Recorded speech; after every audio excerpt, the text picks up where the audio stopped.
Pero sa ngayon ay hindi kami nakauwi sa probinsya. Dito lang kami magsisindi ng kandila at mag-aalay sa mga yumaong aming minamahal sa buhay. Kaya tayo magsindi muna. Guys. Sindihan tayo muna dito. Dito lang tayo magsindi ng kandila. Yan guys. Mga pagdating ng ating mga kabayan na may dalang mga bulaklak at ng kanilang mga kandila para na i-alay sa kanilang mga yumaong mahal sa buhay. Samantala ay mas mataas naman ito, Pia, no? Kumpara doon sa bilang ng mga kababayan natin na dumalo kahapon na ang naitala ay more than 200,000 mula 6 a.m. yan kahapon hanggang alas 3 ng madaling araw.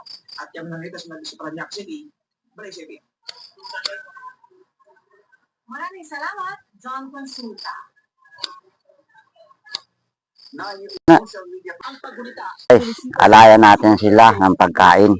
Sa Careta Public Cemetery, mahigpit ang seguridad. Mga nakumpista sa entrance na bawal na gamit dinero. Para natin may iwasan yung mga krimen na pwede mangyari dyan. And yung mga kababayan natin na gagawa ng mga pinagbabawal natin sa mga cemetery o tulad ng pagkinawa. Hindi natin papayagan. Yan guys, bigyan natin ng para doon sa mga matatandang manginginom, bigyan natin ng isang tagay sila.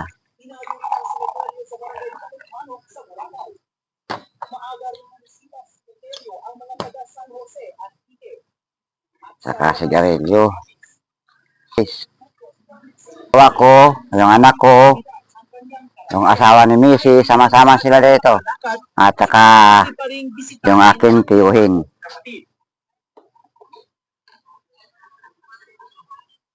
Ivan, nandito tayo ngayon sa Calamba Cemetery, isa sa pinakamatanda at pinakamalaking sementeryo dito sa lungsod ng Cebu. Patuloy ang pagdagsa ng mga tao dito hanggang sa mga oras na ito. Kagaya dito sa kinatatayuan natin sa tawag nilang Malaking Krus.